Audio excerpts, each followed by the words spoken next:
Bonjour à tous, c'est Marie et je suis super contente de vous retrouver pour la dernière vidéo de ma série sur les différences entre la France et les États-Unis. Donc aujourd'hui je vais vous parler de deux différences. La première ce sera l'utilisation de la voiture aux États-Unis et la deuxième ce sera sur l'indépendance des jeunes aux États-Unis. Quand je parle des jeunes, c'est-à-dire des mineurs, c'est-à-dire à partir de 15-16 ans. Donc si jamais ça vous intéresse, eh bien continuez à regarder cette vidéo. Donc la première différence dont je veux vous parler, c'est l'utilisation de la voiture. Les Américains utilisent la voiture pour tout et même pour les toutes petites distances. Dans ma famille d'accueil, j'habitais à peu près 5 minutes en voiture de l'école, ce qui était tout à fait faisable à pied, surtout qu'il y avait des raccourcis. Donc à peu près, je dirais 200-300 mètres de l'école, voilà, c'était vraiment pas loin du tout. Mais tous les matins, on prenait la voiture pour aller à l'école et tous les soirs, on rentrait en voiture et même parfois ma mère d'accueil passait nous chercher exprès juste pour pas qu'on ait à marcher. Et moi ça me faisait rire. Alors je sais que c'est leur mode de vie, c'est vraiment la culture, ils prennent la voiture pour tout. Mais pour les petites distances, c'était quand même incroyable. Et je leur avais dit plusieurs fois que... ça m'est arrivé plusieurs fois de leur dire que c'est pas grave, s'ils pouvaient pas passer me chercher, je rentrerai à pied. Et ils étaient à chaque fois surpris. Oh mais tu vas pas rentrer à pied, t'es sûre que tu vas rentrer à pied, tu trouveras peut-être quelqu'un pour te ramener, alors qu'il y avait 300 mètres à pied quoi. Et donc voilà, c'était vraiment surprenant.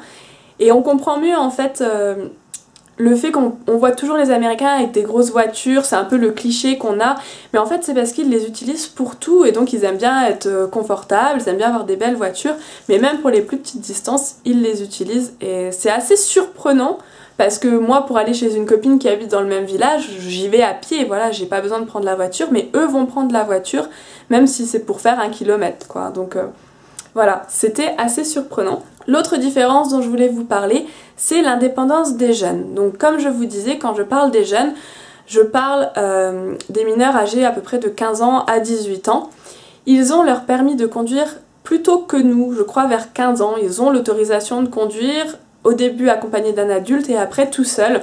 Donc ça leur donne déjà une plus grande indépendance, d'où le fait qu'ils vont à l'école en voiture, notamment aussi à cause du fait que la plupart des étudiants et des high schoolers, c'est-à-dire des lycéens, appartiennent à des clubs sportifs ou à l'équipe de danse ou aux pom-pom girls et donc l'entraînement dure en général après les cours jusqu'à 4 heures voire 6 heures, ça dépend des écoles et donc du coup ils ont besoin de pouvoir rentrer plus tard chez eux sans forcément appeler leurs parents, d'être plus indépendants et c'est pareil quand ils vont aux rencontres ou quand ils vont s'entraîner à droite à gauche, ils ont besoin d'un moyen de transport. Il n'y a pas tout le temps des bus, donc voilà, ça les aide quand même beaucoup. Donc ça leur donne une grande indépendance, le fait d'avoir le permis beaucoup plus tôt. Je trouve que c'est pas forcément une mauvaise chose personnellement, après je sais qu'il y en a qui ont des avis différents.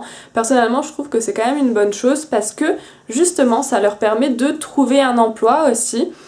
Beaucoup travaillent dans les supermarchés, en rayon ou à la boucherie aussi. Ils ont vraiment des vrais métiers et tout le monde ne fait pas caissière pendant 2 mois pendant les vacances d'été, entre les études. Voilà, ils ont vraiment un travail, en plus des études, ils vont travailler le soir chez Starbucks, ou le soir en rayon chez Super One, ou chez Safeway, ou voilà, ils ont vraiment des jobs à part, avec un vrai contrat, c'est pas seulement du babysitting, donc du coup ils ont un vrai salaire et c'est aussi ce qui leur donne leur indépendance. Donc voilà, j'espère que cette série de vidéos vous a plu dans l'ensemble. Si jamais vous avez d'autres vidéos que vous voulez voir, d'autres thèmes qui vous intéressent, eh bien laissez vos idées en commentaire.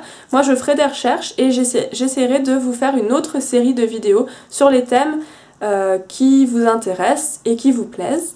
Et en attendant, je vous remercie d'avoir regardé cette série de vidéos.